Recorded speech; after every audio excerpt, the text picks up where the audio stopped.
Na-headshot ang SMB laban sa Ross at dahil naka twice to beat ang Ross kaya isang round lang bagsak agad ang SMB. Binasa ko ang comment section sa One Sports Channel pagkatapos ng laban at kahit pala yung mga SMB fans saludo sa pinakita ng Ross dahil deserve daw nilang manalo sa gabing yun. Base sa kanilang team stats, halos parehas na ang bitaw ng dalawang koponan mula field goals, 3-pointers, mas lumamang lang sa fast break points, rebounds at free throw percentage ang Ross kaya klarong-klaro sila talaga ang mananalo. Ipinakita ng Ross ang pagkauhaw nila na manalo, yung effort ng buong team, yung specialty nila na takbuhan na wala halos nakakasabay sa kanila sa PBA. Considering din na maraming aging players ang SMB kaya maraming naiiwan sa takbuhan. Ang advantage kasi ng fast pace, nakakasabay sila pero hanggang first half lang. Kapag napagod na, naapektuhan din ang depensa at opensa ng SMB. Yan ang main trick ng Ross.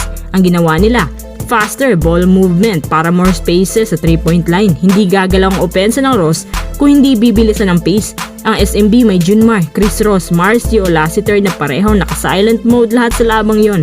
Si Marcio, 3 points lang naiambag kasi naman alam ni Coach Yeng na kapag si Marcio ang nakawala, siguradong magsusunod-sunod na yan. Kaya pinahigpitan ni CYG ang bantay sa kanya. Pati din si CJ Perez, si Adrian Nocum, ang kabantayan. Pati si Don Truliano, nagawa ding mapigilan ng Ross ang firepower niya. Makikita mo rin sa SMB na konti lang nakakalusot sa kanila upang mag-shoot. Si Boatwright lang tsaka CJ Perez. Si Don Truliano, Jericho Cruz halos single digits lang nakuha. Habang sa Ross, mula kay Kalen Tiongso nakakuha ng 5 3-point shots. Plus ang 14 points mula sa pagiging high flyer na Malasamboy Lim ni Adrian Nocum. Ang dalawang 3-point shots ni Anton Asistio plus ang consistency ni JJ at syempre ang heroics ni Andre Karakot na nakakuha ng 6-point shots plus isang 4-pointer pa.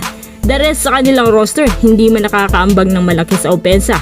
Pero grabe naman kung dumepensa at rebound gaya ni Mike Malonzo at ni Jonard Clarito. Ngayon naman dahil nga bora na ang SMB, plano ng coaching staff na magpabata ng core. Natatakot kasi sila baka dumami ng PBA teams na mag-adapt sa ganito kabilis na style at system. Ibababa nila mga aging players at mangunguha ng mga mas batang guards. Actually, maraming batang guards ang SMB sana pero dahil stick lang sila sa veteran presence ng tatlo at nakasandal sa shooting ng old players, kaya dito sila kumulang sa young legs na presence. Hanggang ngayon, sinusubukan nila i-figure out kung paano nila masusolusyonan ang bagay na to. Ang unang plano nga lang, tanggalin sa roster ang mga aging players.